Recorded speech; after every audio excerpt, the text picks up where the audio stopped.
السلام علیکم my YouTube family, welcome to novels کی دنیا۔ ڈیئر ویورز، آج ہم دل کی رائے کے لیے خالی نہیں ہے کہ ایپیسوڈ نمبر 26 جو آخری قسط ہے اس کا پارٹ 1 پڑھیں گے، اور اسے رائٹ کیا ہے لائبہ ناصر نے۔ پچھلی ایپیسوڈ میں ہم نے ابراہیم ملک سے منسلک کچھ ماضی کی جھلکیاں آپ کے سامنے پیش کی تھیں، اور آج کا ایپیسوڈ بھی کچھ ماضی پہ مشتمل ہے، جو ابراہیم ملک کا ماضی ہے جو بیلا ملک سے کنیکٹڈ ہے۔ تو ماضی جانتے ہیں کہ وہ کیا ماضی تھا جس کی وجہ سے بیلا ابراہیم ملک کو سدرا جو مسز افضل ملک ہیں انہوں نے کیوں مما کہنے سے انکار کیا تھا، کیا وجہ تھی انکار کرنے کی۔ تو چلتے ہیں ناول کی طرف، لیکن آپ لوگوں سے ایک ریکویسٹ ہے کہ چینل کو سبسکرائب کر لیں، ٹھیک ہے، اور لائک بھی کر لیں۔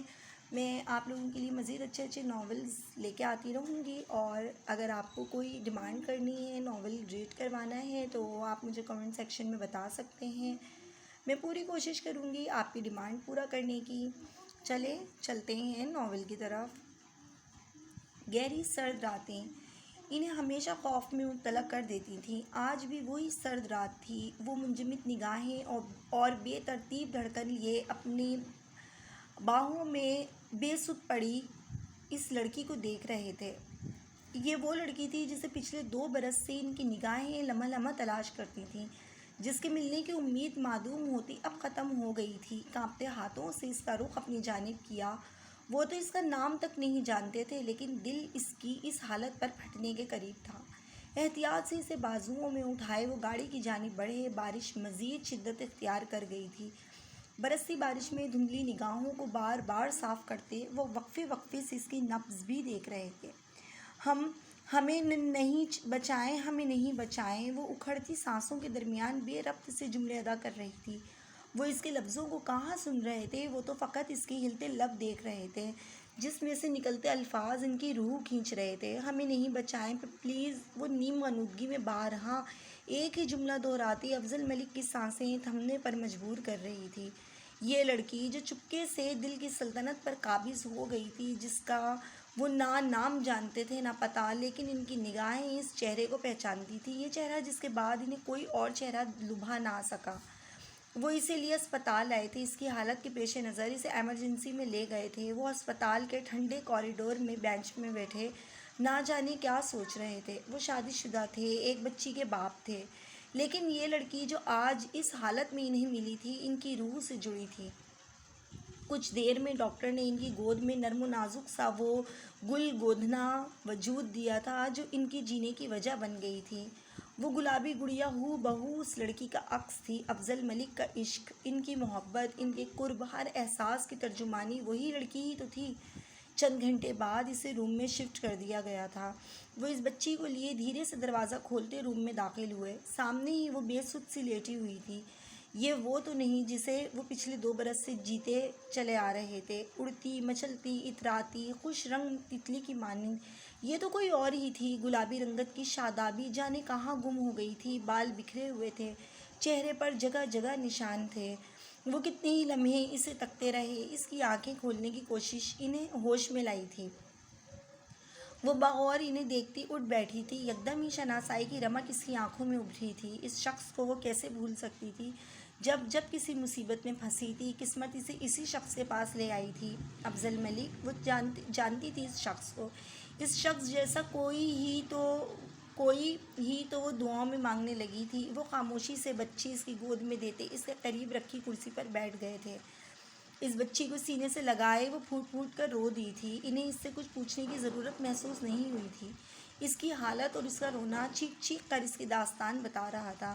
وہ بے کل سے اسے یوں تڑپ کر روتے دیکھ رہے تھے۔ کانپتے ہاتھوں سے اس کے سر پر ہاتھ رکھا۔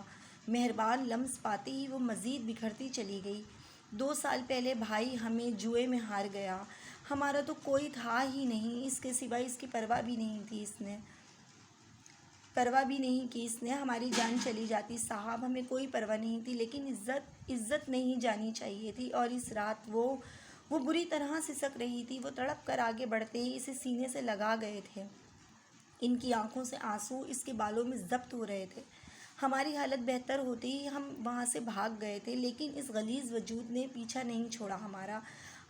ہمارے ساتھ اس دن جو ہوا اس میں اس کا کوئی قصور نہیں، ہم جانتے تھے، لیکن یہ دنیا میں آتی تو اس کے ساتھ بھی وہی سب ہوتا، اس لیے ہم اس رات گاڑی کے آگے وہ لب بھینچ کر اس کی بات سن رہے تھے۔ اس سے زیادہ سننے کی ہمت نہیں تھی ان میں۔ اس کی بات ختم ہونے سے پہلے ہی وہ اٹھ کھڑے ہوئے۔ ہم جانتے ہیں آپ کو کوئی دلچسپی نہیں ہوگی ہماری باتوں میں، ہم بس ابھی ہی یہاں سے چلے جائیں گے۔ جانے وہ اور کیا کچھ کہہ رہی تھی۔ آپ کہیں نہیں جائیں گی، 1 گھنٹے میں واپس آ رہا ہوں میں، حکمیہ انداز میں سے کہتے وہ فیصلہ کر چکے تھے۔ اس بچی کو لے کر گھر آ کر انہوں نے سدرا سے بس ایک ہی بات کی تھی، میں محبت کرتا ہوں اس سے، اور یہ ایک جملہ سدرا افضل ملک کے 2 سال کے بھرم کو چکنا چور کر گیا تھا۔ انہوں نے ہر کچھ تو دیا تھا اسے سوائے محبت کے، انہیں نہ غصہ آیا نہ نفرت ہوئی، بس رشک آیا تھا اس لڑکی کی قسمت پر جس سے افضل ملک نے محبت کی تھی۔ وہ افضل ملک کو بتا نہیں پائی کہ محبت تو وہ بھی کرتی ہے، بے انتہا محبت کرتی ہے اپنے شوہر سے۔ افضل ملک نے اس لڑکی سے نکاح کرنے کی اجازت مانگی تھی، اور وہ اجازت سدرا افضل ملک نے اپنی محبت کا قتل کر کے دی تھی۔ ان کی گود میں موجود بچی انہیں افضل ملک کی عشق کی نشانی لگی تھی، اور افضل ملک نے ان کا شک دور نہیں کیا تھا۔ انہیں افروز احمد کا برہم رکھنا تھا، اپنی محبت کو وہ بار بار ٹوٹتے نہیں دیکھ سکتے تھے، اس لیے انہوں نے سدرا افضل ملک کی محبت کا بت پاش کر دیا تھا۔ محبت بھی تو عجب ہے نا، محبوب پر ایک خراش بھی برداشت نہیں ہوتی۔ ان دونوں نے ہی اپنی اپنی محبت کا دم بھرا تھا۔ اطہر ملک کو انہوں نے یہی کہا تھا کہ ان سے جو کچھ نہ پوچھا جائے۔ ان کی حالت دیکھ کر اس روز اطہر ملک نے بھی کچھ نہیں پوچھا تھا۔ اسی رات وہ فیروز احمد کو اپنے نام کی چادر دے کر اس کے ہر راز کو اپنے اندر دفن کر گئے تھے۔ وہ تو اب تک قسمت کے اس کھیل پر حیران تھی۔ وہ اسے اس کی بیٹی کے ساتھ 2 کمروں کے خوبصورت اپارٹمنٹ میں لے آئے تھے۔ جس شخص نے 2 سال پہلے اس کا نام تک پوچھنے کی زحمت نہیں کی تھی، آج 1 گھنٹے میں وہ اسے اپنی نکاح میں لے چکا تھا۔ شاید ہمدردی میں یا ترس کھا کر، اس سے زیادہ وہ نہیں سوچ پا رہی تھی۔ اس سے زیادہ وہ سوچتی بھی کیا؟ وہ سوچوں میں گم تھی جب افضل ملک اس کی اور بیلا کی ضرورت کی ڈھیروں چیزیں لائے داخل ہوئے۔ وہ حیرانی سے اتنا سب کچھ دیکھ رہی تھی جسے وہ اب بیڈ پر رکھ کر بیلا کو گود میں اٹھا رہے تھے۔ یہ نام بھی انہوں نے اس کی بچی کو دیا تھا، بیلا کے پھولوں جیسی خوبصورت بیلا افضل ملک۔ ان کے ساتھ ایک چھوٹی سی گندمی رنگت اور خوبصورت نقوش کی بچی کو دیکھ کر وہ مسکرائی۔ افضل ملک نے آج پہلی بار اسے مسکراتے ہوئے دیکھا تھا۔ تھوڑی کا وہ گڑھا اس کے ساتھ مسکراتا تھا۔ شیریں بیٹا، بہن سے ملو۔ ان کی بات پر اس کی مسکراہٹ مزید بڑھی تھی۔ پچھلے 2 دنوں میں انہوں نے ایک بات اسے اچھے سے باور کروا دی تھی، اور وہ یہ تھی کہ بیلا ان کی بیٹی ہے۔ بیلا افضل ملک ہے۔ بابا، یہ تو گڑیا ہے، یہ میری ہے۔ وہ معصومیت سے اپنے بابا کی گود میں اس گلابی گڑیا جیسی بچی کو دیکھ رہی تھی جو اسے دیکھتی اب آوازیں نکال رہی تھی۔ جی میری جان، یہ شیریں کی گڑیا ہے، اور گڑیا کا نام بیلا ہے، انہوں نے نرمی سے اس کے چہرے کو دیکھتے ہوئے سمجھایا جس پر وہ سر ہلا رہی تھی۔ افروز بنا کچھ بولے انہیں دیکھتی رہی، جس پر وہ گہرا سانس لیتے اسے باہر آنے کا اشارہ کرتے باہر چلے گئے۔ یہ میری بیٹی ہے شیریں، انہوں نے جیسے اسے مطلع کیا تھا۔ جانتی ہوں، انہیں دیکھتی رہی، جس پر وہ دھیمے افروز سے مسکرائے، پھر جھکے، اس کا ہاتھ ہونٹوں سے لگا کر وہ سیدھے ہوئے۔ بالکل اسی طرح جس طرح بیلا میری بیٹی ہے۔ میں نے آپ کو ترس کھا کر یا ہمدردی میں نہیں اپنایا افروز، آپ میری خواہش بن گئی تھی جسے اللہ نے پورا کر کے مجھے نوازا ہے۔ جو ہوا اسے بھولنا بہت مشکل ہے، لیکن اب میرے لیے، بیلا کے لیے زندگی کی جانب لوٹ آئیں افروز۔ یقین کریں، میں آپ کو جینا سکھا دوں گا، وہ کہتے ہوئے چلے گئے۔ پیچھے وہ نمی لی آنکھوں سے ان کی پشت دیکھتی رہی، اور انہوں نے اپنا کہا پورا کر دکھایا تھا۔ کچھ ہی عرصے میں انہوں نے اسے اتنی محبت دی تھی کہ وہ زندگی کی جانب لوٹ آئی تھی۔ افروز احمد سے اپنا عشق انہوں نے نبھایا تھا، اور کیا خوب نبھایا تھا کہ وہ اپنی قسمت پر نازا تھیں۔ شیریں، ابراہیم، زوار، وہ سب کو اس سے ملوانے لاتے تھے۔ اطہر ملک سے بھی اکثر اس کی ملاقات ہو جاتی تھی۔ ہاں، سدرا سے وہ ایک بار اس کی ہی خواہش پر ملوانے لے کر گئے تھے۔ سدرا نے افروز کے ساتھ کوئی برا سلوک نہیں کیا تھا، وہ اس طرح ملی جیسے کوئی مہمان ہو، بہت خلوص سے، لیکن اس رات انہوں نے سدرا کو تڑپ کر روتے دیکھا تھا۔ اس کے بعد وہ افروز کو کبھی سدرا کے سامنے نہیں لے کر گئے تھے۔ وہ جانتے تھے سدرا زبان پر شکوہ نہیں لاتی، لیکن اس کی آنکھیں وہ تکلیف عیاں کر دیتی تھیں۔ سدرا اس دوران اس سے پوری طرح قطع تعلق کر چکی تھیں۔ ان کے دل میں ایک پھانس سی چبھ گئی تھی، وہ خاموشی سے ان کے تمام فرائض پورے کر دیتی، خاموشی سے ان کی زندگی سے دور ہوتی چلی جا رہی تھیں۔ وہ ان دونوں میں انصاف رکھتے تھے، ایک لمحہ بھی انہوں نے افروز کو سدرا سے زیادہ نہیں دیا تھا، لیکن محبت تمام افروز کے ہی حصے میں آئی تھی۔ ایسا نہیں تھا کہ ان کا برتاؤ سدرا کے ساتھ غلط تھا، وہ ان کے ساتھ کوئی زیادتی نہیں کرتے تھے، لیکن محبت کے معاملے میں بے بس تھے۔ سدرا کو ان سے محبت کے سوا کچھ درکار نہیں تھا۔ وہ تیار ہو کر باہر آئی تو گاڑی سے ٹیک لگائی اس کے انتظار میں تھے۔ وہ اس کے لیے گاڑی کا ڈور کھولتے، اسے بٹھا کر آ کر گاڑی میں بیٹھے۔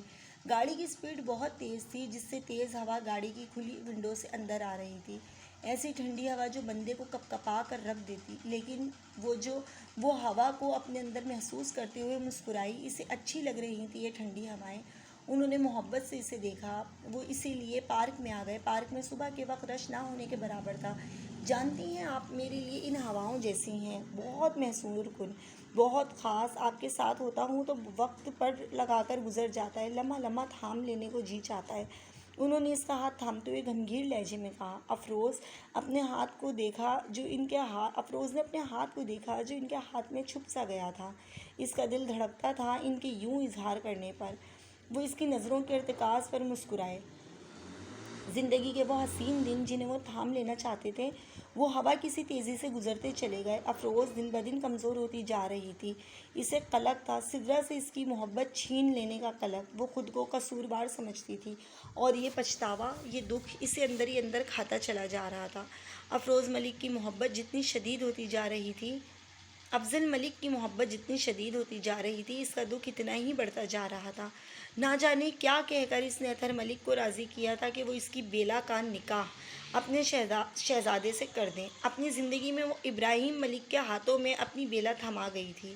اس رات وہ بہت خوش تھی، اس کی بیٹی کو اس نے محفوظ کر دیا تھا۔ اب خوش ہیں آپ؟ کر دیا آپ نے میری چھوٹی سی گڑیا کا نکاح۔ اس پر کمبل درست کرتے وہ اس کے باہوں میں لیے محبت سے اسے تکتے ہوئے بولے، بہت خوش ہیں۔ وہ ان کے سینے پر سر رکھتے دھیرے سے بولی، ہمیں آپ کی یہ قربت، آپ کی یہ مہک بہت پسند ہے افضل۔ ہم ہمیشہ آپ کے ساتھ اس مہک کے ساتھ جینا چاہتے ہیں افضل۔ آپ کے بازوؤں میں آپ کی یہ سانسیں خود پر محسوس کرتے دم توڑ دینا چاہتے ہیں۔ انہوں نے خفگی سے اسے دیکھا، وہ ان کی جان نکال رہی تھی۔ اچھا نا، معاف کر دیں، لاڈ سے کہتی وہ ان کے چہرے کے ہر نقش کو چومتی انہیں حیران کر رہی تھی۔ 3 سالوں میں اس نے پہلی بار یہ جرأت کی تھی۔ اس حسین رات کی صبح خوشگوار ہرگز نہیں تھی۔ فجر کی نماز اس نے ان کے ساتھ ہی پڑھی تھی۔ وہ بیلا کو لے کر تلاوت کرنے لگے تھے، جبکہ وہ اسے ڈھیر سارا پیار کرنے کے بعد آرام کی غرض سے لیٹ گئی تھی۔ کافی دیر بعد بیلا کے اس کے پاس آنے کی ضد پر انہوں نے اسے آواز دی۔ اس کے گیلے بال ان کے ہاتھوں میں تھے۔ اس کی آنکھوں پر لب رکھتے انہوں نے دھیرے سے اسے جگانے کی کوشش کی، مگر افروز احمد کبھی نہ جاگنے کے لیے ابدی نیند سو چکی تھی۔ اپنی محبت سے ان کا وجود لبریز کر کے، اپنے تمام راز ان کے سینے میں دفن کر کے، اپنی زندہ نشانی ان کے حوالے کر کے وہ منو مٹی تلے جا سوئی تھی۔ لیکن اس سے پہلے وہ اپنے راز میں کسی اور کو بھی شریک کر چکی تھی، دراب ابراہیم ملک کو، جو گواہ تھا افروز احمد اور افضل ملک کے عشق کا، جو رازدار تھا افضل ملک کا، افروز احمد کا، اور اب بیلا ابراہیم ملک کا۔ آذان کی آواز پر اس نے آنکھیں صاف کی تھیں۔ افروز احمد کی وہ نشانی ان دونوں کو ہی بہت پیاری تھی۔ بیلا ابراہیم ملک میں جان بستی تھی افضل ملک کی، اس سے سانسیں جڑی تھی دراب احمد ابراہیم کی۔ صبح کسی میٹھے سے لمس سے اس کی آنکھیں کھلیں، دھیرے سے پلکیں واں کرتی وہ مسکرائی۔ یہ لمس وہ پہچانتی تھی، نماز پڑھ لیں۔ اسے اپنی جانب دیکھتے پا کر اس کی پیشانی چومتا وہ دھیرے سے بولا۔ وہ اس بات میں سر ہلاتی اٹھ بیٹھی۔ اسے نماز پڑھتے دیکھ وہ خاموشی سے کمرے سے نکل گیا۔ کچھ دیر بعد وہ واپس آیا تو اسے ہمت جائے نماز پر بیٹھے دیکھ کر اس کی جانب چلا آیا۔ آج بھی وہ دعا نہیں کر رہی تھی۔ اس نے کبھی اللہ سے دعا مانگتے اسے نہیں دیکھا تھا۔ وہ نماز پڑھنے لگی تھی، لیکن وہ دعا نہیں مانگتی۔ اس کا دل اللہ سے کبھی اللہ کی طلب نہیں کرتا تھا۔ اللہ سے دعا مانگنا شروع کر دیں بیلا، اس نے نرمی سے کہا۔ وہ زخمی سا مسکرائی۔ وہ جانتی تھی وہ ہمیشہ ہی تو اسے یہ جملہ کہتا تھا، میری ماں جسے میں سب سے زیادہ محبت کرتی ہوں وہ میری نہیں ہے، نہ میرا وجود برداشت کر سکتی ہے۔ وہ شخص جو اتنے سالوں سے میرا باپ ہے وہ میرا باپ نہیں ہے۔ میری ماں نے مجھے ناجائز کہہ دیا، میرا دل بالکل خالی ہو چکا ہے۔ اللہ پاک تو جانتے ہیں ان کی مرضی کے خلاف تو کچھ نہیں ہوتا، یہ سب بھی ان کی مرضی سے ہی میرے ساتھ ہو رہا ہے۔ مجھ میں سکت نہیں ہے اللہ پاک، مجھ میں مزید بھی سکت نہیں ہے۔ سانسیں چبھنے لگی ہیں مجھے، روح پر لگے زخم جسم کو بھی گھائل کر چکے ہیں۔ آنسو تواتر سے آنکھوں سے بہہ رہے تھے۔ وہ پیچھے سن سا کھڑا اس کی باتیں سن رہا تھا۔ وہ اب بھی اپنے وجود سے نالا تھی، اللہ سے اپنے رب سے بدگمان تھی، سکون کیسے پا سکتی تھی؟ اس کی نظریں خود پر محسوس کرتی، وہ آنکھیں صاف کرتی، جائے نماز ٹیبل پر رکھتی، اٹھ کھڑی ہوئی۔ ہمیشہ کی طرح ابراہیم ملک کی چادر میں لپٹی وہ اس کے سامنے کھڑی تھی۔ یہاں آئیں، میری بات سنیں۔ اسے شانوں سے تھامتا وہ صوفے پر بیٹھا، وہ خاموشی سے اس کے پہلو میں آ بیٹھی۔ قرآن پڑھا ہے نا آپ نے؟ اس کے سوال پر اس نے خاموشی سے اس بات میں گردن ہلائی۔ سورہ مریم کی آیت نمبر 39 کا ترجمہ ہے، بے شک میرا رب دعا سننے والا ہے۔ اس نے دھیرے سے آیت پڑھی تھی، وہ سن سی بیٹھی اسے سن رہی تھی۔ وہ تو خود کہتا ہے بیلا کہ وہ دعا سننے والا ہے، وہ آپ کی باتیں، آپ کی آہیں، آپ کی آواز سنتا ہے بیلا، وہ آپ کو اپنی جانب بلا رہا ہے۔ نہیں سنتا وہ میری باتیں، وہ بھررائی آواز میں بولی۔ اس نے مجھے میری مما نہیں دی، آپ جانتے ہیں میری محبت میری ماں نہیں دے رہا مجھے، اتنی محبت کرتا ہے مجھ سے تو کیوں نہیں دیکھ رہا میری تڑپ؟ آپ دیکھ رہے ہیں نا میں تڑپ رہی ہوں مما کے لیے، وہ کیوں نہیں دیکھ رہا ابراہیم، وہ کیوں نہیں دیکھتا؟ دعا کر رہی ہوں لیکن یوں لگتا ہے کہ دعا آسمان تک نہیں پہنچ رہی، کوئی رکاوٹ ہے یا اسے کوئی نہیں سنتا۔ ہاتھ تھک گئے ہیں، ساتھ دل بھی تھک گیا ہے، اسے سکون نہیں مل رہا ابراہیم۔ وہ اسے سنتا مسکرایا جیسے کسی بچے کے معصوم سے شکوے پر مسکرا رہا ہو۔ کبھی اللہ کی دی ہوئی نعمتوں پر غور کیا ہے بیلا؟ وہ تو وہ بھی دے دیتا ہے جو آپ نہیں مانگتی بیلا۔ اماں جان کی محبت میں آپ اللہ کی محبت سے نالا ہو گئی، آپ نے تو دل کو سرائے بنا دیا بیلا، اس کے لیے جس کا یہ مکان ہی نہیں، یہ تو اللہ کا گھر تھا بیلا، اس میں تو اللہ تو رہتا ہے، دل کی رائے کے لیے خالی کوئی مکان نہیں ہوتا جس میں دنیا ٹھہر جائے۔ اللہ کے گھر میں کسی اور کو ٹھہرائیں گی تو سکون کیسے حاصل ہوگا میری جان؟ اس نے دھیرے سے اس کا آنسوؤں سے تر چہرہ اٹھایا، آنسو تواتر سے گر رہے تھے، تھوڑی کے خم پر موجود بوند کو لبوں سے چنتے ہی سے ساتھ لگایا۔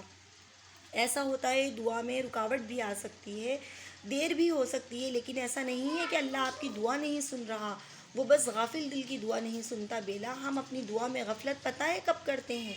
وہ اس کے سینے میں چہرہ چھپائے نفی میں گردن ہلا گئی۔ وہ جو اس مکان کا مالک ہے، دعا اس سے لاڈ سے مانگی جاتی ہے، یقین رکھ کر، کیونکہ اور تو کوئی نہیں دے سکتا نا، اللہ ہی دے سکتا ہے۔ اور وہ پیار جو اماں جان سے مانگتی رہیں، آپ نے اللہ سے اس محبت کا سوال کیوں نہیں کیا بیلا؟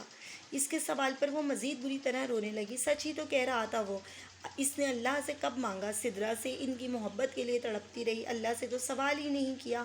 آج وہ اسے آئینہ دکھا رہا تھا تو اس کا دل دھڑکنے سے انکار کر رہا تھا۔ اللہ سے دعا کرنا تو بہت آسان ہے، اس سے لاڈ کرنا اور بھی آسان ہے بیلا۔ اللہ سے دعا کریں تو پختگی اور اصرار سے سوال کریں اور بڑی رغبت کا اظہار کریں، کیونکہ دعا دینے کے لیے اللہ کے لیے کوئی چیز بڑی نہیں ہے۔ یہ تو یقین کی حد ہے نا میری جان، اللہ کے لیے کیا مشکل ہے کوئی چیز دینا؟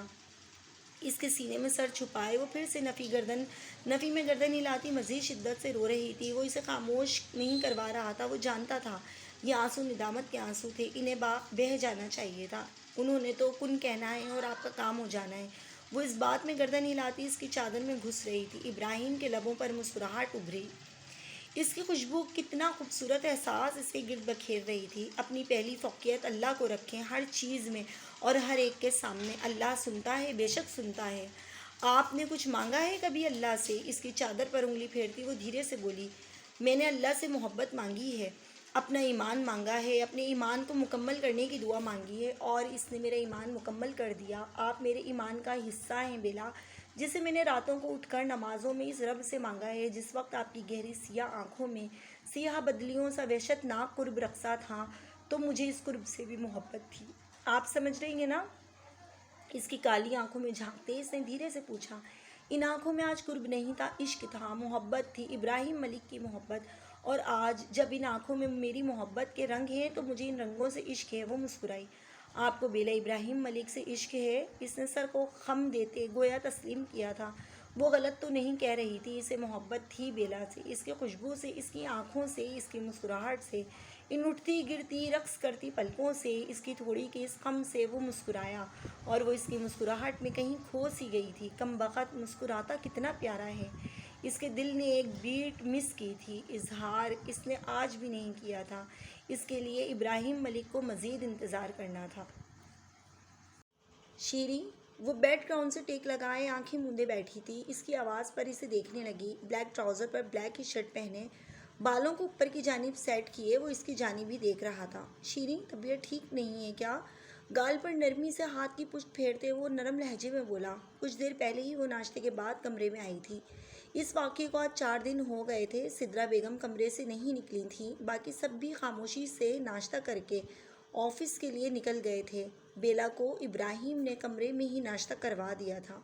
ٹھیک ہوں، وہ زبردستی مسکرائی تھی۔ آج صبح سے ہی اس کے سینے میں درد تھا، لیکن جو حالات گھر کے تھے وہ مزید کوئی پریشانی نہیں چاہتی تھی۔ میڈیسن لی آپ نے؟ اس کی حالت کے پیش نظر وہ نرمی سے بولا۔ میڈیسن لے لی ہے۔ وہ دھیرے سے آگے کی جانب ہوتی اس کے زانوں پر سر رکھ گئی۔ وہ چند لمحے ساکت سا بیٹھا رہ گیا۔ وہ پہلی بار یوں خود اس کے قریب آئی تھی۔ شیریں، کیا ہوا وائفی؟ اس کے نازک وجود کو بازو میں بھرتے بالوں پر لب رکھتے وہ محبت سے بولا۔ بیماری کی وجہ سے اس کے گال کافی کم ہو گئے تھے، وہ پہلے سے کافی زیادہ کمزور ہو گئی تھی۔ زندگی موت تب تو اللہ کے ہاتھ میں ہے، پر اگر اس بیماری کے باعث میری موت لکھی ہے تو اس بیماری سے ہی آئے گی۔ تو تم پریشان نہیں ہو اس طرح، مجھے نہیں اچھا لگتا۔ وہ اس کی گود میں سر رکھے اس کا چہرہ ہاتھوں میں بھرتی محبت سے بولی۔ شیریں، اس نے تنبیہ کرتی نظروں سے اسے دیکھا، جو اب بھی آنکھوں میں چمک لیے اسے دیکھ رہی تھی۔ اس کے مزید کچھ کہنے سے پہلے ہی وہ دھیرے سے ہلکا سا اٹھتی بلیک شرٹ سے چھلکتے سفید سینے پر دل کے مقام پر لب رکھتی اسے ساکت کر گئی تھی۔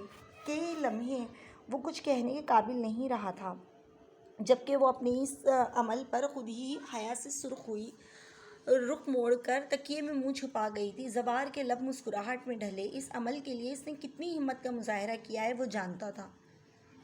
میری طرف دیکھ تو لیں۔ اس نے دھیرے سے اس کا رخ اپنی جانب کیا۔ زاوی، پلیز تم تنگ کر رہے ہو مجھے۔ میں کچھ نہیں کر رہا۔ اس کا سر دوبارہ اپنے زانوں پر رکھا، ناک کی نوک پر لب رکھتے وہ سنجیدگی سے بولا۔ زوار ملک کی سانسیں ہیں آپ۔ اس کے چہرے کو نظروں سے چھوتا وہ دھیرے سے بولا تو وہ نم آنکھوں سے مسکرا اٹھی۔ ہسپتال نہیں لے کر جانا مجھے زاوی، پلیز، کچھ بھی ہو جائے اپنے پاس رکھنا۔ مجھے وحشت ہوتی ہے زندگی ہارتے لوگوں کو دیکھتے، نا امید ہوتی ان کی نگاہوں سے، خوف آتا ہے مجھے۔ وہ واقعی خوف زدہ تھی۔ علاج بھی تو کروانا ہے نا آپ کا شیریں، میں آپ کے ساتھ ہوں، پھر بھی وحشت زدہ ہوں گی آپ۔ اس کی ناک کی لونگ کو انگلیوں سے چھوتا وہ نرمی سے بولا۔ تو تم اپنے ساتھ دور کسی صحرا میں بھی لے چلو، مجھے نخلستان سے زیادہ سکون ملے گا۔ اس کے ہاتھ سے کھیلتی وہ یقین سے بولی تھی۔ تو بس یقین رکھیں مجھ پر، کبھی اکیلا نہیں چھوڑوں گا آپ کو، ہر مشکل میں ساتھ کھڑا پائیں گی آپ مجھے۔ وہ اپنی دھن میں بول رہا تھا، ہاتھوں میں گرم سیال جیسا محسوس ہونے پر حیرانی سے اپنے ہاتھ کی جانب دیکھا۔ اپنا ہاتھ خون سے بھرا دیکھ اسے شدید جھٹکا لگا تھا۔ شیریں آنکھیں کھولے میری جان۔ اس کے ناک سے بھل خون بہتا اس کے ہاتھ سرخ کر رہا تھا۔ بہت درد ہو رہا ہے، وہ اکھڑتی سانسوں کے درمیان بولتی اس کے سینے میں منہ چھپا رہی تھی۔ وہ اسے بازو میں بھرے تیزی سے دروازے کی جانب بڑھ رہا تھا۔ وہ اس کے سامنے رکھی کرسی پر بیٹھا سامنے بے سدھ پڑی اپنی زندگی کو دیکھ رہا تھا۔ 2 گھنٹوں سے وہ بے ہوش تھی، صبح سے رات ہو گئی تھی۔ ڈاکٹر نے 1 دن بعد اس کی سرجری کی ڈیٹ دی تھی۔ اسے کچھ نہیں ہوگا نا؟ وہ بچوں کی مانند اس کے بازوؤں میں چہرہ چھپائے روتی ہوئی بول رہی تھی۔ بیلا، ابھی ہوش آ جائے گا اسے میری جان۔ ابراہیم ساتھ لگائے کھڑا تھا۔ زوار کے کال کرنے پر وہ بیلا کو ساتھ لیے اسپتال آیا تھا۔ پاس ہی سدرا بیگم اور اطہر ملک بھی کھڑے تھے۔ افضل ملک خاموشی سے بینچ پر سر جھکائے بیٹھے تھے۔ بیلا، نحیب سی آواز پر بیلا کے ساتھ زوار بھی اس کی جانب متوجہ ہوا۔ بیلا لمحے میں اس کے قریب ہوئی تھی۔ میں بالکل ٹھیک ہو جاؤں گی، بیلا کے بالوں پر لب رکھتی وہ معصومیت سے بولی، جو اس کے ہاتھ لبوں سے لگائے اسے تک رہی تھی۔ حقیقت چاہے کچھ بھی ہو شیریں اس کی بہن تھی، سب سے بڑی حقیقت یہی تھی۔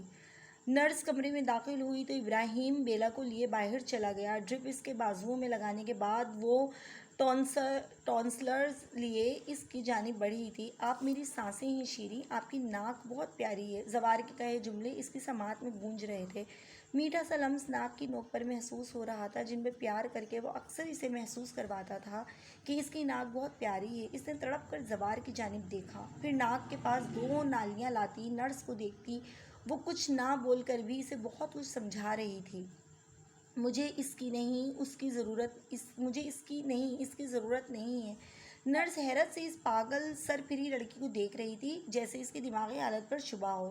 میم یہ ضروری ہے، اس نے نرمی سے سمجھانا چاہا۔ نہیں مجھے نہیں لگوانا ہے، وہ ضدی لہجے میں بولتی ناک سے نالیاں کھینچ کر پھینک چکی تھی۔ میم پلیز ہمیں پلیز اپنا کام کرنے دیں، اب کی بار اس نرس نے سختی سے کہا تھا۔ میری بیوی سے اس طرح بات کرنے کی اجازت کسی کو نہیں ہے، next time please be aware, سنجیدگی سے کہتا، ساتھ ہی وہ شیریں کے ہاتھ تھام چکا تھا۔ کیا ہوا؟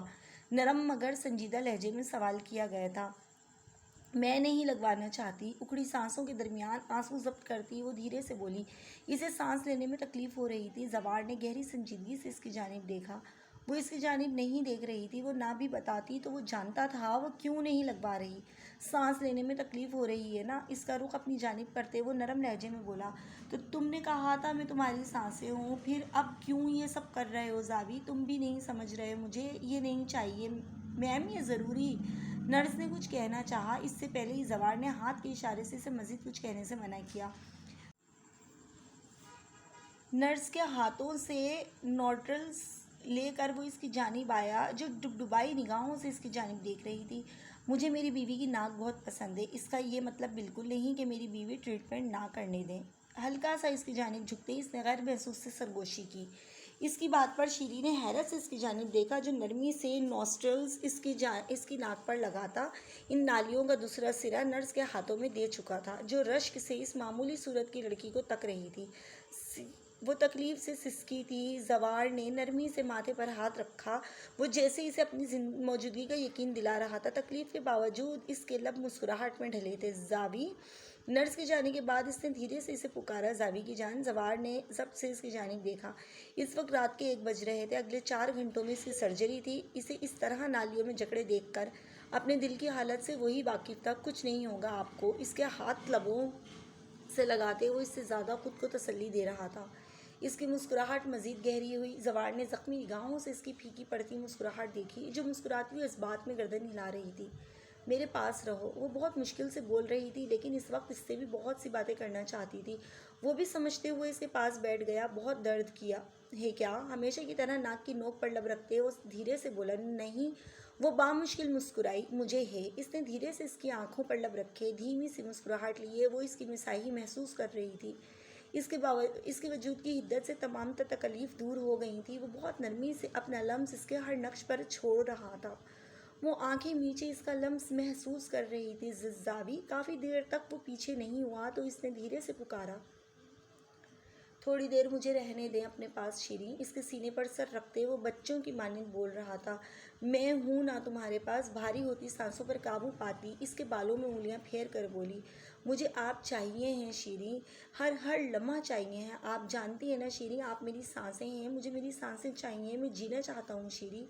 وہ شدت سے کہتا ہوا تذبذب کا شکار تھا۔ گرفت غیر محسوس انداز میں اس پر سخت ہوئی تھی۔ وہ تکلیف کے باوجود کھل کر مسکرا اٹھی۔ اس راحت جاں کے دل کے مقام پر سر رکھنے پر تمام تکلیف تذبذب تو دور جا سوئی تھی۔ دھڑکنیں اس کے نام کی تسبیح کر رہی تھیں۔ میں ہوں میری جان، آپ کے پاس ہی ہوں۔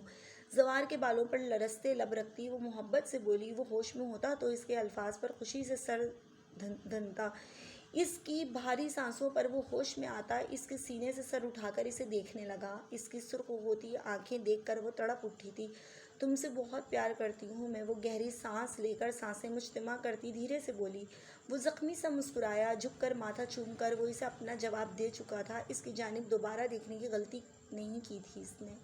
زاوی پلیز پاس رہو میرے زاوی، اس نے کمزور سی آواز میں اسے روکنا چاہا لیکن وہ اس کی آواز سنی انسنی کرتا نکلتا چلا گیا۔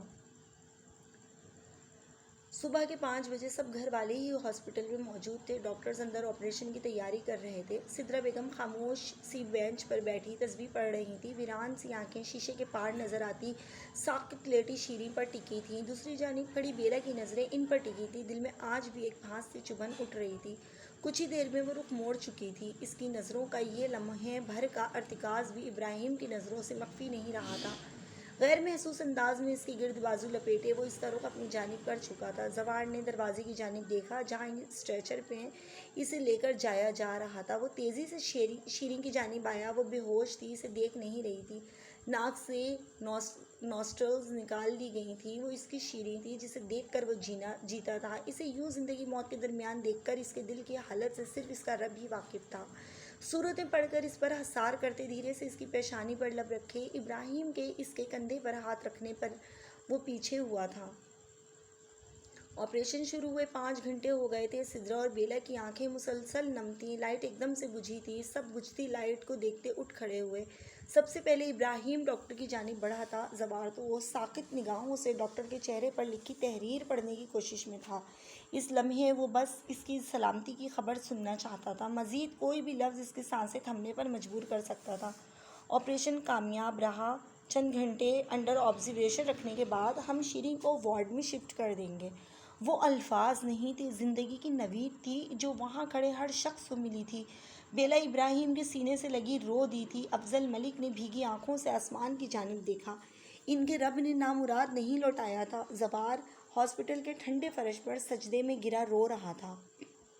آس پاس گزرتے لوگ حیرت سے پھوٹ پھوٹ کر روتے اسسٹنٹ کمشنر زوار ملک کو دیکھ رہے تھے، جس کے لبوں پر بس ایک ہی جملہ تھا، اللہ اکبر کبیرا والحمد للہ کثیرا۔ اللہ سب سے بڑا، بہت بڑا ہے۔ ابراہیم آگے بڑھ کر اس کے کندھوں سے اٹھاتے سینے سے لگا چکا تھا۔ وہ ٹھیک ہے، اللہ سب سے بڑا ہے، بہت بڑا ہے۔ وہ اس سے زیادہ خود کو تسلی دے رہا تھا۔ زوار ملک، آپ کی وائف ماشاء اللہ بالکل ٹھیک ہے۔ آپریشن کی وجہ سے چند دنوں تک بولنے میں تکلیف رہے گی۔ 2-3 دنوں تک آپ انہیں گھر لے جا سکتے ہیں۔ اگلے چند گھنٹوں میں ہم انہیں وارڈ میں شفٹ کر دیں گے۔ ڈاکٹر مسکراتے ہوئے اس کا کاندھا تھپتھپا کر بولے۔ شیریں کی بے ہوشی میں 8 گھنٹے گزر چکے تھے۔ پوگو اور فیہا سب کے لیے کھانا لے کر آئے تھے۔ سدرا بیگم اور اطہر ملک کو ابراہیم نے گھر بھیج دیا تھا۔ وہ خود اس وقت زوار کے ساتھ ڈاکٹر کے کمرے میں تھا۔ وہ شیریں کے قریب رکھے صوفے پر بیٹھی بے آواز رو رہی تھی۔ شیریں کے بال ڈاکٹرز نے ہٹا دیے تھے۔ وہ اچھی طرح جانتی تھی اس کی بہن کو اپنے بال کتنے پسند تھے۔ اس کے بال ہٹا دیے ان لوگوں نے بابا؟ اس کے کمزور سے وجود پر نگاہیں ٹھہرائے وہ روتی ہوئی بولی۔ اب تو ٹھیک ہے ہماری شیریں، بال بھی کچھ دنوں میں پھر سے بڑے ہو جائیں گے، انہوں نے نرم لہجے میں کہا تھا۔ لیکن پھر بیلا کی خاموشی انہیں الجھا گئی تھی۔ بیلا، بابا کی جان، شفیق سی آواز پر اس نے نگاہیں اٹھائیں۔ وہ سامنے ہی کھڑے شفقت سے اس کی جانب دیکھتے بامشکل مسکرائے۔ وہ نم آنکھوں سے اس عظیم شخص کو تک رہی تھی جس نے بچپن سے آج تک اسے اپنی سگی بیٹی سے زیادہ محبت دی تھی۔ انہوں نے بھی تو اتنی ہی اذیت برداشت کی تھی جتنی اس نے۔ فرق یہ تھا کہ وہ اپنی تکلیف، اپنا قرب محسوس کرتی تھی اور وہ اپنا قرب چھپا کر اس کے لیے مسکراتے آئے تھے، اور وہ اسی شخص کو تکلیف دینے کا سبب بنی تھی جو بچپن سے آج تک اس کی سب سے بڑی ڈھال بنا کھڑا رہا تھا۔ بابا، یہ لفظ آج بہت اجنبی سا لگ رہا تھا۔ بابا کی چڑیا روٹھ گئی ہے بابا سے۔ بابا اپنی جان کی خفگی نہیں برداشت کر سکتے۔ گڑیا، وہی شفقت بھرا لہجہ جو ان کا مخصوص تھا، وہ تڑپ کر ان کے سینے سے لگی تھی۔ میں نہیں قابل ہوں بابا، میں آپ کی محبت کے قابل نہیں ہوں۔ میں نے بہت تکلیف دی آپ کو، ابراہیم کو۔ میں اس محبت، اس پیار کے لائق ہی نہیں ہوں بابا۔ اتنے دنوں کا غبار آج ان کے سینے سے لگ کر نکالا تھا۔ بابا کی جان، میرے دل کا ٹکڑا، آپ دونوں میں تو جان بستی ہے بابا کی۔ اپنی شہزادیوں کو دیکھ کر تو زندہ ہے افضل ملک۔ کیوں تکلیف دے رہی ہیں بابا کو اس طرح کی باتیں کر کر کے گڑیا؟ اس کے بالوں پر لب رکھتے وہ محبت سے بولے۔ آپ صرف افضل ملک کی بیٹی ہیں، نہ افروز افضل ملک کی اور نہ سدرا افضل ملک کی۔ میری بیلا صرف میری ہے۔ وہ ان کے ساتھ لگی زور زور سے اس بات میں گردن ہلا رہی تھی۔ بچپن سے آج تک وہ اس کے باپ کے ساتھ ساتھ ماں کا کردار بھی تو ادا کر رہے تھے۔ صرف آپ کی بیلا، وہ بھی نم لہجے میں بولی۔ جواباً وہ دھیرے سے ہنسے۔ ان کی مسکراہٹ ابراہیم ملک کی مسکراہٹ جیسی تھی۔ خوبصورت نہیں، بہت خوبصورت۔ کب سے سو رہی ہے یہ بابا، اٹھ ہی نہیں رہی۔ نم آنکھوں سے شیریں کی جانب دیکھتی وہ دھیرے سے بولی، آ جائے گا ہوش کچھ دیر میں۔ ابراہیم کی آواز پر وہ دھیرے سے افضل ملک کے شانے پر سر رکھتی ان سے کچھ قریب ہوئی تھی۔ ابراہیم اسے یوں دیکھ کر مسکرا اٹھا تھا۔ زابی کہاں ہے ابراہیم، وہ نہیں آیا؟ بیلا نے زوار کو اس کے ساتھ نہیں دیکھ کر سوال کیا۔ شیریں کو جب سے وارڈ میں شفٹ کیا گیا تھا، جب سے زوار ایک بار بھی نہیں آیا تھا۔ ابراہیم نے محض نفی میں گردن ہلانے پر اکتفا کیا۔ اسے رات میں ہوش آیا تھا، سب ایک ایک کر کے اس سے مل کر جا چکے تھے، نگاہیں مسلسل جس کی تلاش میں تھی وہ نہیں آیا تھا۔ دروازہ کھلنے کی آواز پر اس نے ایک بار پھر پر امید نظروں سے آنے والے کو دیکھا، آنے والا وہ نہیں تھا۔ بیلا نے اس کی نظروں کے تعاقب میں دیکھا جہاں سے نرس مسکراتی ہوئی داخل ہوئی تھی۔ وہ آ جائے گا، تم نے بھی تو بہت تنگ کیا ہے نا اسے میری جان، کل رات سے وہ تمہارے پاس بیٹھا تمہیں تک رہا تھا، اب تھوڑا ٹائم تو دو، اسے بھی دو۔ نرمی سے آنسو صاف کرتی وہ محبت سے بولی، ہلکی ہلکی سسکیاں اب شدت سے رونے میں تبدیل ہو رہی تھیں۔ وہ تکلیف کی وجہ سے کچھ نہیں کہہ پا رہی تھی۔ بیلا بھائی کے ساتھ گھر چلے جاؤ، میں ہوں شیریں کے پاس۔ اس کی آواز پر وہ یکدم ہی پرسکون ہو گئی تھی، بھیگی نگاہوں سے دیوانہ وار اسے تک رہی تھی۔ لگ رہا تھا ایک عرصے بعد دید میسر ہوئی ہو، جبکہ اسے اس حالت میں دیکھ کر زوار کا دل کٹ رہا تھا۔ دونوں بازوؤں میں ڈرپ کی سوئیاں لگی ہوئی تھیں، گلے سے سینے تک گہرا گھاؤ تھا جس پر اس وقت پٹی کر دی گئی تھی۔ ناک سے جڑی نالیوں کے ذریعے سانس لے رہی تھی۔ اس کے بال ہٹا دیے گئے تھے، کمزور ناتواں سا وہ وجود اس کی شیریں کا نہیں لگ رہا تھا۔ جانتی ہیں اس حالت میں رونا کتنا نقصان دہ ثابت ہو سکتا ہے آپ کے لیے؟ انگوٹھے کی مدد سے آنسو صاف کرتا نرمی سے اس کا نازک سا وجود ساتھ لگائے وہ سنجیدگی سے بولا۔ اس کا ہاتھ جھٹکتی وہ شدتوں سے رو رہی تھی۔ کہاں تھے؟ اس کی اس قدر بیویوں والے انداز پر زوار نے بامشکل قہقہے کا گلا گھونٹا۔ دوبارہ نرمی سے اسے ساتھ لگانا چاہا، اس بار بنا کسی مزاحمت کے وہ اس کے سینے سے لگی، اب وقفے وقفے سے سسکی لے رہی تھی۔ آ گیا ہوں آپ کے پاس۔ زوار نے کچھ قریب ہو کر ڈرپ لگی اس کی کلائی تھامی، وہ دھیرے دھیرے ہاتھ اس کے چہرے کی جانب لے کر جاتی، اس کے چہرے کے نقوش چھو کر محسوس کر رہی تھی۔ ملگے جیسے کپڑے، بڑھی ہوئی شیپ، تمام شب بے خوابی کی چغلی کرتی سرخ آنکھیں اس کی حالت کا پتہ دے رہی تھیں۔ آپ کو ان نالیوں اور مشینوں میں گھرا دیکھنے کی ہمت نہیں جٹا پا رہا تھا، بس اسی لیے آپ کے سامنے آنے میں اتنی دیر ہو گئی، معاف کر دیں۔ اس کی انگلیوں کو چومتا وہ نرمی سے بولا۔ وہ اس کے سینے سے ہی لگی آنکھیں موند گئی۔ ڈاکٹر کے اندر داخل ہونے پر زوار احتیاط سے اس سے کچھ دور ہوا۔ کیسی ہیں شیریں؟ مسکرا کر اسے دیکھتی وہ نرمی سے پوچھ رہی تھیں۔ ٹھیک ہوں، وہ دھیرے سے بولی۔ زندگی کا ساتھی محبت کرنے والا ہو تو بڑی سے بڑی تکلیف آدھی ہو جاتی ہے۔ ان کی بات پر جہاں زوار نے محبت سے اس کی جانب دیکھا وہ پل بھر میں سرخ ہوئی۔ انجیکشن دینا تھا انہیں۔ زوار آپ کچھ دیر کے لیے باہر جائیں گے؟ وہ انجیکشن تیار کرتی نرمی سے بولی تو شیریں نے گھبرا کر اس کی جانب دیکھا۔ ہیوی ڈوز میڈیسن ہے شیریں، بازو میں نہیں دے سکتے۔ اس کے یوں گھبرا جانے پر وہ نرم لہجے میں وجہ بتانے لگی۔ کیوں؟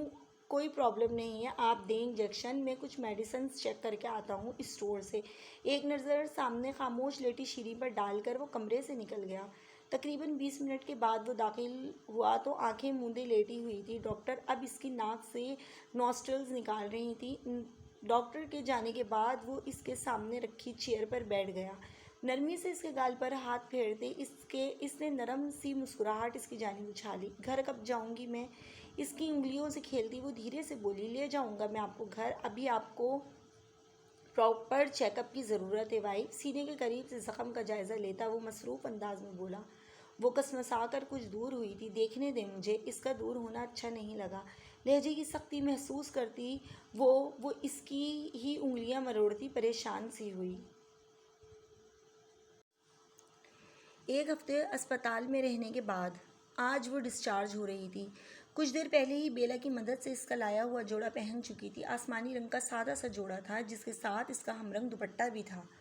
میرے بال بیلا، اس کی نم سی آواز پر دوپٹہ سیٹ کرتی بیلا کا ہاتھ تھم سا گیا۔ کیا ہوا آپ کے بالوں کو؟ زوار کی سنجیدہ سی آواز پر وہ بیلا کے مزید قریب ہوئی، اسے نرمی سے بازو سے تھام کر وہ بیلا کے پیچھے سے نکال چکا تھا۔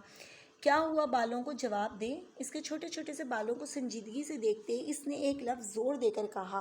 وہ جانتا تھا وہ اپنے بالوں کو لے کر احساس کمتری کا شکار ہو رہی تھی۔ سفید اور آسمانی رنگ کا خوبصورت سا حجاب اس کے چہرے کے گرد لپیٹتے اس نے ایک بار پھر سوال کیا۔ وہ اب بھی خاموش تھی۔ 2 دن پہلے آپ سے کہا ہے نا کہ آپ اپنے شوہر کے لیے اب بھی حسین ہیں، بہت اچھی لگتی ہیں آپ مجھے۔ اب آپ کی آنکھوں میں اس طرح کی کسی بھی بات کے لیے آنسو آئے تو پھر سختی کا گلہ نہ کیجیے گا شیریں۔ آخر میں اس کا لہجہ کچھ سخت ہوا تھا۔ وہ ایک بار پھر بیلا کے پیچھے چھپنے کی کوشش کر رہی تھی۔ میرے خیال میں مجھے کباب میں ہڈی نہیں بننا چاہیے۔ بیلا نے شرارت سے شیریں کی جانب دیکھا جو آنکھوں میں اسے باہر نہ جانے کا اشارہ کر رہی تھی۔ بہت دیر سے خیال آیا تمہیں؟ اس کی سنجیدگی میں اب بھی کوئی فرق نہیں آیا تھا۔ تم ان کی چیزیں لے کر جاؤ، میں ان سے کچھ باتیں کر کے آتا ہوں۔ وہ اب تیزی سے نفی میں گردن ہلا رہی تھی۔ کہیں کیا کہہ رہی تھی؟ اسے کمر سے تھام کر اپنے مقابل کرتا وہ دھیمے لہجے میں بولا۔ وہ کمزوری کی وجہ سے زیادہ دیر کھڑی نہیں رہ پا رہی تھی۔ تو تم نے کہا تھا بالوں کو کچھ نہیں ہوگا۔ بال تو نہیں ہیں، تمہیں بھی تو پسند تھے میرے بال، پھر کیوں کاٹ دیے انہوں نے؟ وہ سہم کر کہتی۔ آخر میں سسک اٹھی تھی شیریں۔ وہ گہری سانس بھر کر اسے ساتھ لگا گیا۔ بس کریں، ادھر دیکھیں میری طرف۔ نرمی سے اس کا رخ اپنی جانب کرتے وہ اسے ساتھ لگائے ہی اسٹریچر پر بیٹھے اسے گود میں بٹھا چکا تھا۔ وہ بنا کچھ کہے اس کے سینے میں چہرہ چھپائے اپنے چھوٹے چھوٹے بالوں پر اس کے ہاتھ لگاتی بری طرح سسک رہی تھی، گویا اسے اپنی تکلیف محسوس کرنے کا کہہ رہی ہو۔ اللہ نے اتنی بڑی تکلیف ختم کی ہے، اپنے بالوں کے لیے اس طرح رو کر مجھے تو تکلیف دے ہی رہی ہیں، اپنے ساتھ آپ اسے بھی ناراض نہیں کر رہی، اسے بھی ناراض کر رہیں گے۔ اس نے نرم لہجے میں کہنے پر مزید وہ بلکتی ہوئی کچھ کہنے کی کوشش کرنے لگی۔ اللہ سے شکوہ نہیں کر رہی، پر میرے بال مجھے بہت پسند تھے، معصومیت سے کہتی وہ اسے کوئی ننھا سا بچہ لگ رہی تھی جو قیمتی کھلونا کھو جانے پر رو رہا ہو۔ اپنی سوچ پر مسکرا اٹھا۔ پھر سے ہو جائیں گے آپ کے بال بہت پیارے۔ اس نے نرمی سے اس کی پیشانی چومی۔ اب گھر چلنا ہے بیگم یا یوں ہی میرا ضبط آزمانا ہے؟ اس کے سوال پر گلاب سی ہوتی وہ نفی میں گردن ہلانے لگی۔ وہ محبت سے اسے تکتے بازو میں اٹھا چکا تھا۔ وہ ناک کی سیدھ میں چلتا مغرور شہزادہ اس کا ہی تو تھا۔ وہ آسودگی سے مسکراتی اس کی گردن میں چہرہ چھپا گئی۔ وہ شیریں کا کمرہ سیٹ کر رہی تھی۔ وہ اسے ڈھونڈتا ہوا یہاں آیا۔ تازہ پھول سائڈ ٹیبل پر رکھے گلدان میں سجاتی ایک جانب وہ گرنے کو تھی۔ بیلا ہنی کیا ہوا؟ وہ تیزی سے اس کی جانب آیا جو سر تھامے بیڈ پر بیٹھی ہوئی تھی۔ پتہ نہیں 2-3 دن سے یہی حالت ہے۔ اس کے بتانے پر ابراہیم نے گہری نظروں سے اس کا جائزہ لیا۔ چہرے کی رنگت بھی کافی پیلی لگ رہی تھی۔ چھوڑیں یہ سارے کام، کمرے میں چلیں۔ وہ سرعت سے اس کے قریب آیا تھا۔ اس کی حالت کی وجہ وہ نہیں جانتی تھی، پر وہ تو خوب جانتا تھا۔ ابراہیم کیا ہوا؟ اس نے حیرانی سے اس کی جانب دیکھا۔ اس حالت میں گھر کے کاموں میں خود کو ہلکان نہ کریں۔ اس کے سامنے بیٹھتے اس نے نرمی سے کہا۔ کون سی حالت؟ سوالیہ نظروں سے اس کی جانب دیکھتی وہ اٹھ کھڑی ہوئی تھی۔ آپ پریگننٹ ہیں؟ اس نے اس کی پیشانی پر لب رکھتے نرمی سے کہا تھا، مگر آپ کو اس کی بولتی نظروں سے نظریں چراتی وہ کچھ بھی سمجھنے سے قاصر تھی۔ اس دن ڈاکٹر نے بتایا آپ کو، حالات کی وجہ سے اس وقت نہیں بتایا میں نے۔ آپ نے میرے عشق کو امر کر دیا ہے بیلا۔ اس کی پیشانی سے ماتھا جوڑے وہ سرگوشی میں بولا تھا۔ اس کی گردن میں چمکتا وہ ہرا پتھر آج بھی اس کی توجہ کھینچ رہا تھا۔ ابراہیم آپ کو کچھ بتانا چاہتی ہوں میں۔ کچھ سوچ کر اس کی چادر کے ایک سرے سے کھیلتی وہ دھیرے سے بولی۔ کیا کہنا چاہتی ہیں ہنی؟ اس کے تھوڑی کے خم کو پیار سے چھو کر وہ دھیرے سے بولا۔ وہ کوئی مجھے روز بیلا کے پھول بھیجتا ہے، ساتھ ایک کارڈ بھی۔ میں آپ کو بتانا چاہتی تھی لیکن پھر کسی نہ کسی وجہ سے یہ بتا نہیں پائی۔ میں آپ کے ساتھ بے ایمانی نہیں کرنا چاہتی ابراہیم۔ وہ جو کوئی بھی ہے کبھی میرے سامنے نہیں آتا، میں نہیں جانتی وہ کون ہے۔ وہ حیران کھڑا اسے سن رہا تھا۔ آج دراب ابراہیم کا عشق جیت گیا تھا۔ وہ تو خود اپنے دوسرے روپ سے ہی جلن حسد کا شکار تھا۔ اس کی بیوی پر ہر حال میں اس سے ہی محبت کرتی تھی، اسی ہی کی تھی۔ آپ کچھ کہہ کیوں نہیں رہے ابراہیم؟ وہ کافی دیر بعد بھی وہ کچھ نہیں بولا۔ جب کافی دیر بعد بھی وہ کچھ نہیں بولا تو وہ پریشان سی ہوتی اس کی جانب دیکھتی پوچھنے لگی۔ وہ شش و پنج میں مبتلا اسے دیکھ رہا تھا، بہت مشکل سے اس کا اعتبار جیتا تھا۔ اس ایک بات سے ہی تو اس کا بھروسہ ٹوٹ جاتا جو ابراہیم ملک پھر کبھی نہیں جوڑ پاتا، کیونکہ وہ خود بھی تو ٹوٹ جاتی۔ پوگو کی کال پر وہ دھیرے سے اس سے الگ ہوتی، اب کھڑکی کے پاس کھڑی اس سے بات کر رہی تھی۔